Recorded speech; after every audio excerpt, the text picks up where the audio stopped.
Hey everybody, and welcome to another episode of Board Games Hitting My Table. This is where I talk about all of the games that I have been playing over the last couple of weeks.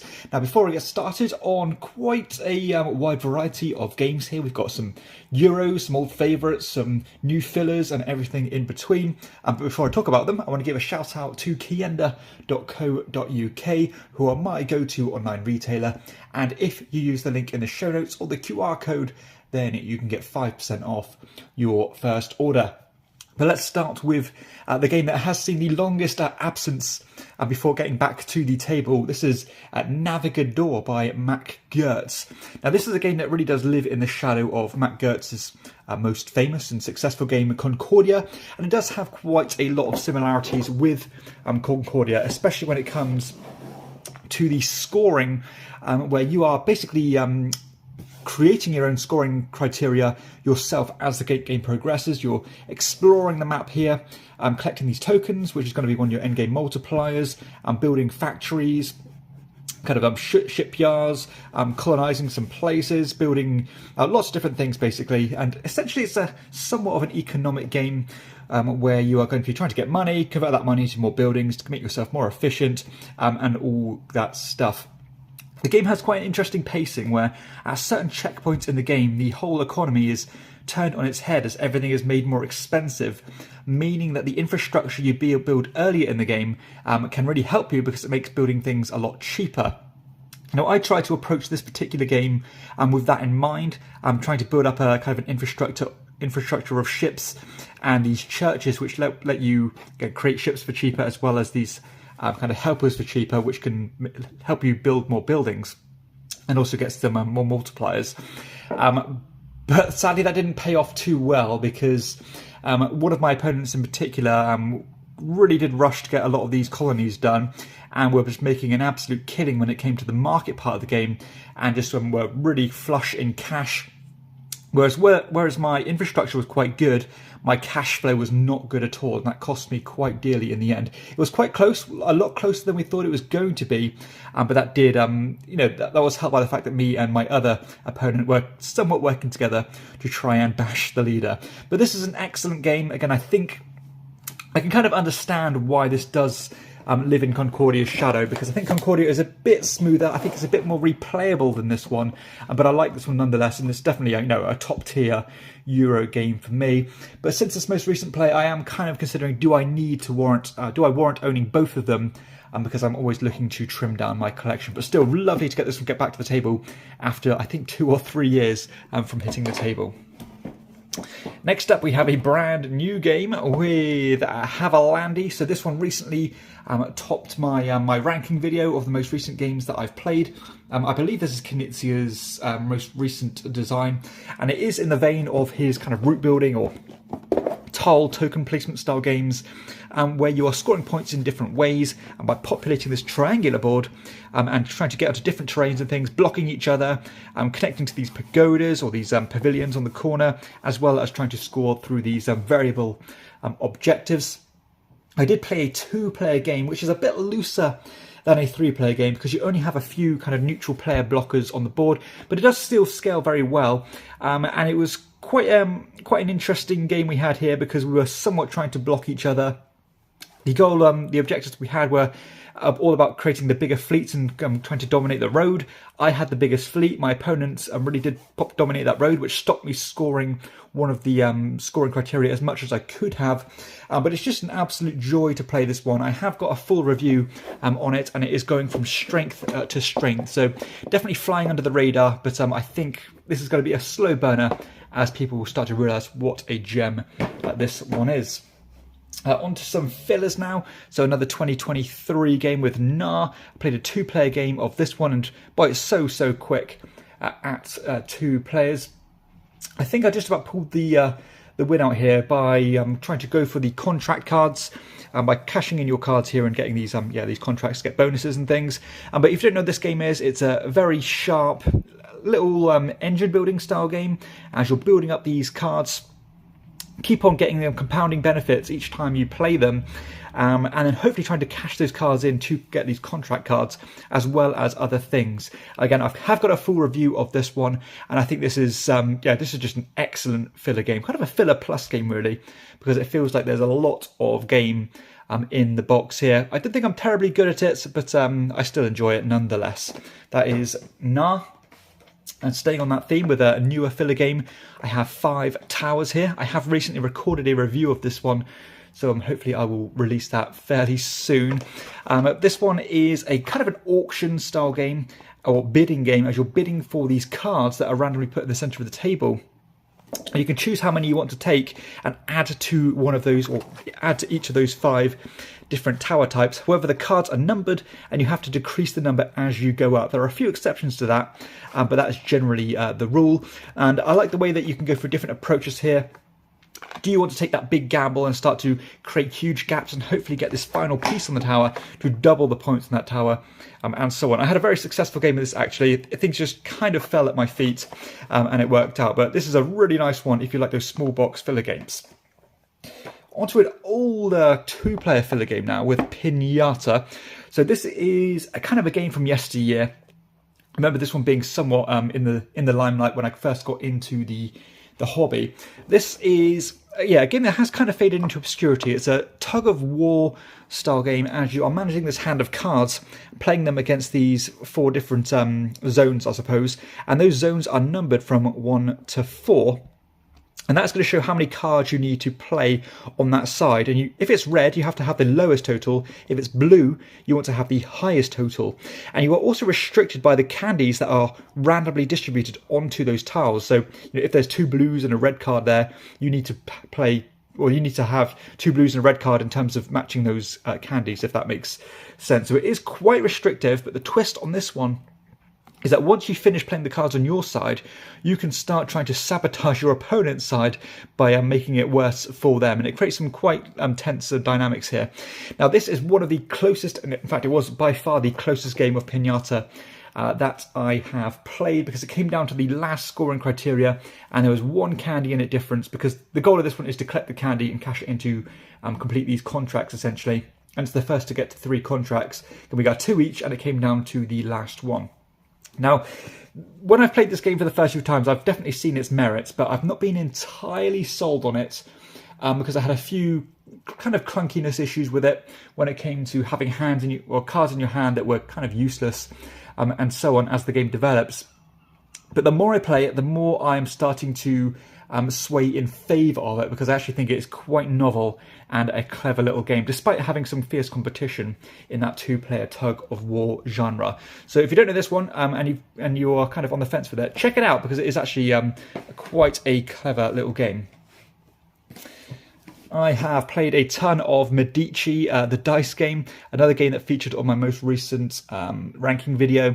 A nice little roll and write style game, trying to either get the highest value here or kind of climb these tracks as much as you can by collecting certain types of these dice, or symbols on these dice here. And the scores basically are who's got the majorities here and who's got the highest value, and so on. It scales very well, actually, and it's just been one of those ones that I can just lean to and play with anybody. And it's really filling that niche quite nicely if you want a little dice game. Played some more Trio. So Trio, a game that's got some buzz recently on that kind of BGG community, because it's, again, another accessible game where you're trying to create or collect these sets of numbers. So you want a trio of numbers, and you're going to do it by guessing the highest or lowest value cards in people's hands. It's a pure memory game. You're exposing cards from people's hands. They're putting them back in their hands if you get it incorrect, and so on. So it's a really enjoyable little game, actually. One that I can see having mass market appeal.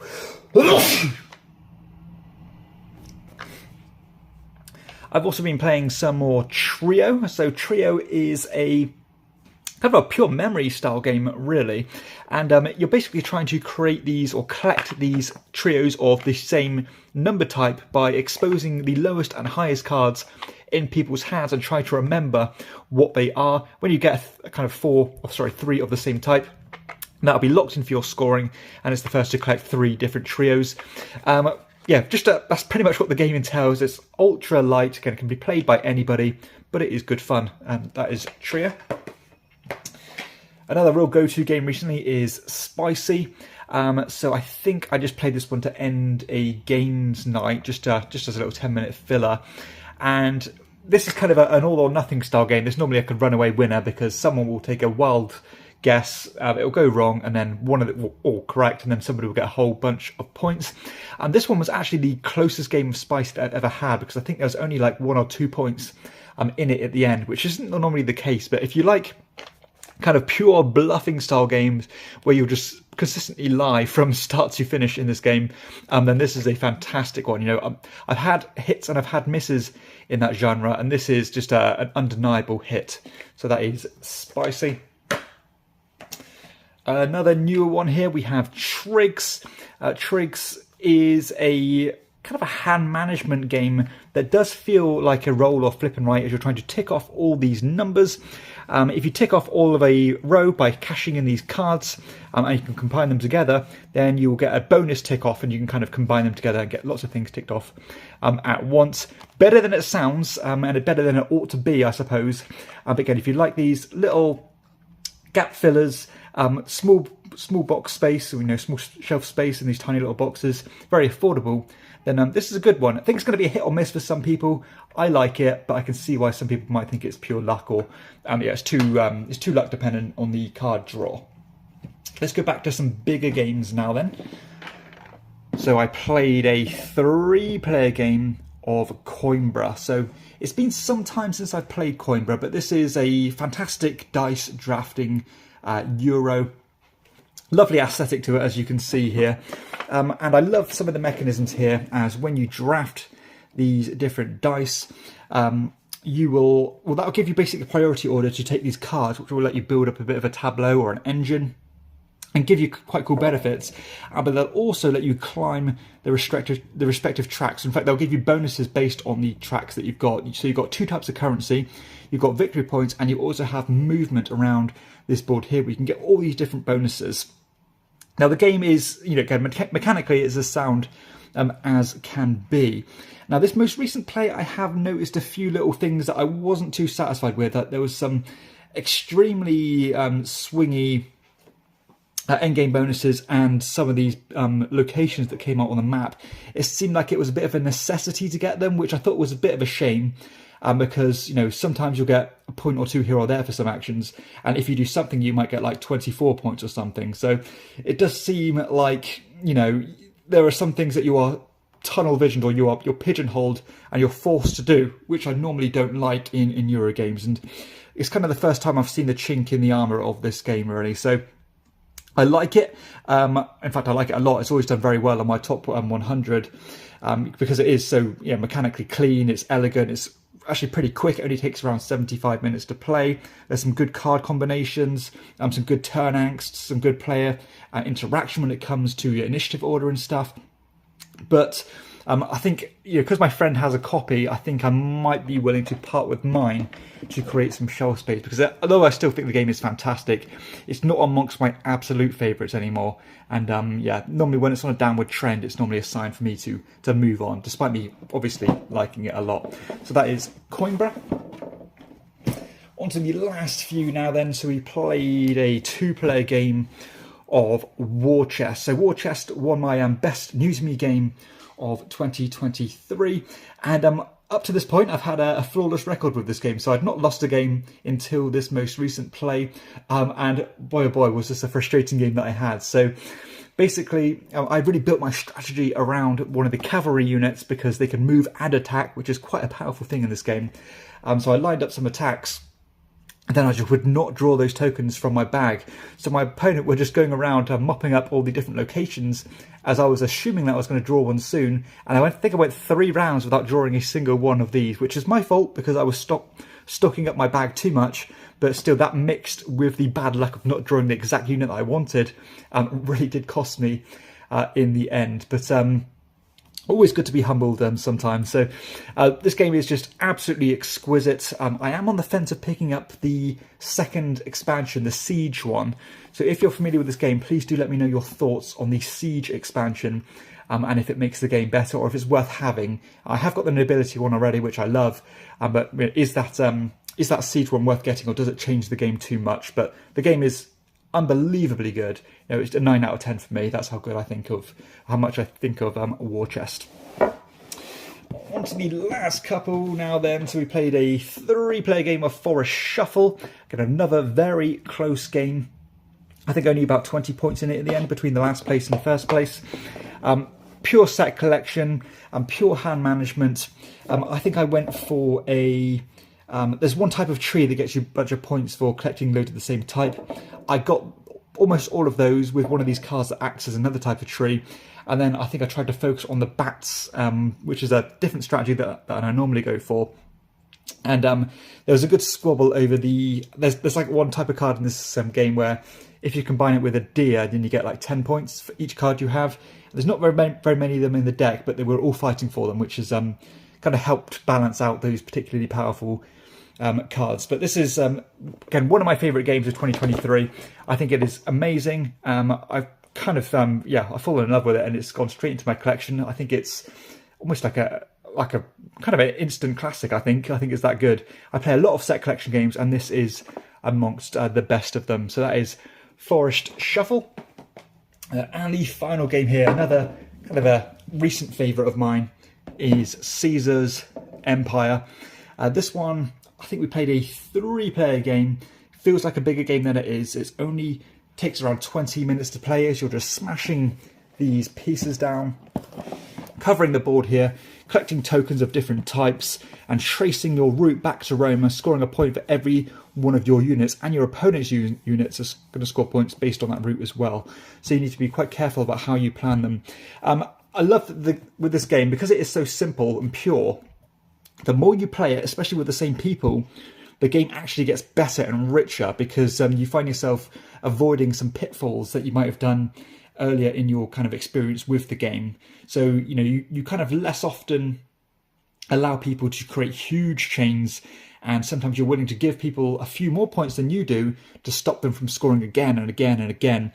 I think I squeezed the win here because I managed to grab a few more coins than my opponents did, and even though I didn't score a ton of points based on the coins tracing them back to Rome, but I did score quite a few of them based on the set collection aspect of that coin collection.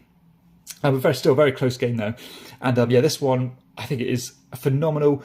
Probably, well, in fact, if you're on the hunt for a family style game, this would absolutely be a top, or pretty much at the top of my recommendations of that genre. It is that good, but it still has the depth and decision space for for more seasoned gamers as well. So that is Caesar's Empire.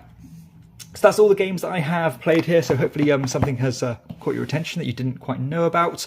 I think I have recorded, or will be recording or releasing content on all of these games, so be sure to check out more content on the channel. If you have enjoyed the video, please be sure to hit like and subscribe to my channel, and check out my other content too. And for everybody else, I'll see you next time on Chairman of the Board. Bye bye.